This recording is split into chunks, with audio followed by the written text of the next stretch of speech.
For years, the big story in web development has been this constant search for more speed, right? More efficiency, a user experience that just feels instant. It's a race that never seems to end. But what if the whole way we've been running that race is, well, kind of flawed? Because right now, there's a huge shift happening in how we build our apps, and we're going to dive right into what this evolution is all about. I mean, you've definitely felt this, right? You've got the latest phone, fiber internet, the whole 9 yards, but that brand new web app still feels a little clunky, a little slow. Why is that? Well, it turns out the very tools we built to handle all this complexity might just be the problem. And that leads us straight into something called the reactivity trap. It's this idea that our state management libraries, the tools we rely on to keep our apps snappy and organized, have ironically become one of the biggest sources of performance problems. Okay, so take a look at this. This timeline really tells the story. We started with simple stuff, event callbacks. Then, boom, React's virtual DOM came along and changed the game. It was a revolution in how we thought about UI updates. From there, we got tools like RxJS to wrangle these super complex streams of events. Each one of these steps solved a huge problem, for sure. But each one also came with its own new hidden costs. And one of those hidden costs is memory. A big one. Get this number, 13.3 megabytes. That's the extra memory an older pattern like RxJS can eat up when your app is really working hard. That is a massive memory footprint, all just from managing the flow of data. The other cost? Time. Latency. We're talking 512 milliseconds. In a worst-case scenario, that's how long a big global store like NGRX can take just to process a single update. Now, to a user, anything over 100 milliseconds already feels laggy. Half a second, that's an eternity. That's the difference between an app that feels fluid and one that feels broken. And here it is. This is the trap. For so long, developers have been stuck between a rock and a hard place. You either go for the super granular control of something like RxJS, but risk memory leaks and insane complexity, or you go for the safe, predictable state of NGRX, but you pay for it with really bad performance. And the bigger your app gets, the worse this problem becomes. But what if there was a way out? A different approach that could give us the best of both worlds? Well, this is where a really powerful and actually pretty simple idea comes into play. It's called a signal. So, what the heck is a signal? Think of it like this. It's a little wrapper around a piece of your data. And the magic part is, it automatically knows every single place in your app that's using it.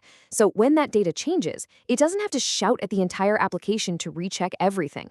No, it just whispers a tiny, precise notification directly to the parts that actually care. That's it. And if you want the perfect analogy, Ryan Carniato, the creator of SolidJS, absolutely nailed it with this. It's like a spreadsheet. You change cell A1, right? The whole spreadsheet doesn't freak out. Just the other cells that have a formula pointing to A1, they're the only ones that update. Signals bring that exact same laser-focused efficiency to our user interfaces. Let's just put it side by side.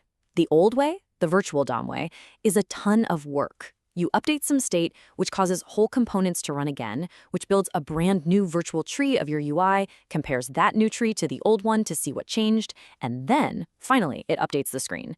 With signals, you update a value and it just directly updates that one tiny piece of the screen. Done. No virtual DOM, no comparing, no wasted effort. Okay, this all sounds really good on paper, but what happens when we look at the actual data? This is where it gets really, really interesting. Let's put these things head to head and see what the numbers say. First up, memory. And this chart is, honestly, it's wild. Like we said, RxJS can pile on over 13 megs. NGRX, over 8. But just look at signals. It's practically a flat line, adding less than 1 single megabyte. That's not just better, that's a more than 10 times improvement in memory efficiency. It's a whole different league. And now, let's talk about pure speed. The average time it takes to do a basic job, signals clock in at a blazing 32 milliseconds. That is almost 3 times faster than RxJS and nearly 6 times faster than NGRX. We're not talking about small incremental gains here. This is a fundamental leap in raw performance. So when you put it all together on a scorecard like this, it's pretty brutal. Across the metrics that matter most for performance, memory, speed, and how consistent that performance is, signals just win. It's a clean sweep. This isn't just an improvement, it feels like a generational leap forward. All right, so at this point, you're probably thinking, okay, signals are magic. I'm going to put them in my app and everything's going to be faster. But like any good story, there's a plot twist, and it's not quite that simple. And this is really the most important question, isn't it? Are signals this one magic thing that's going to solve all of our performance headaches? Well, no, not exactly.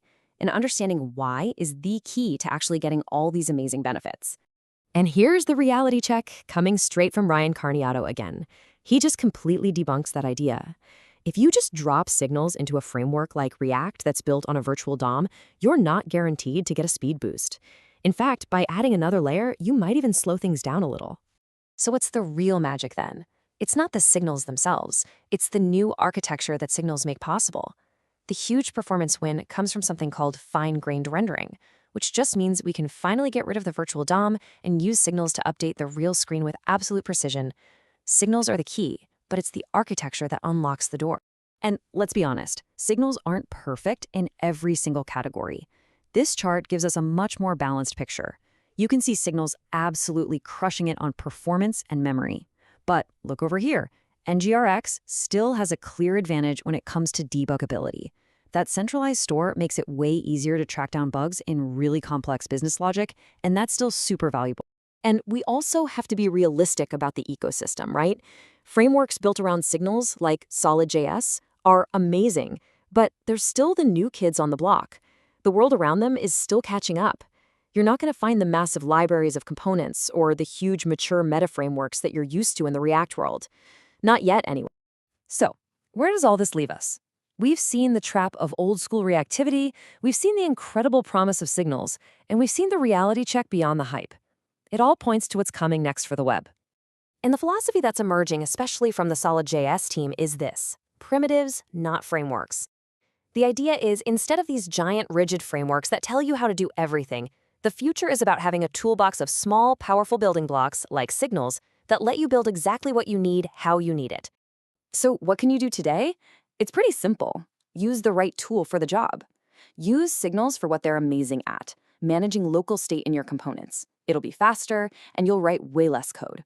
Keep those big, heavy global stores like NGRX for the really complicated business logic where you need that safety net. And let libraries like RxJS do what they were born to do, handle really complex streams of asynchronous events. Which leaves us with one last big question. For the better part of a decade, the virtual DOM has ruled web development. But now, with a new primitive that's faster, more efficient, and way more direct, we have to ask, are we watching the beginning of the end for the virtual DOM? And what amazing things are we going to build in the era that comes next?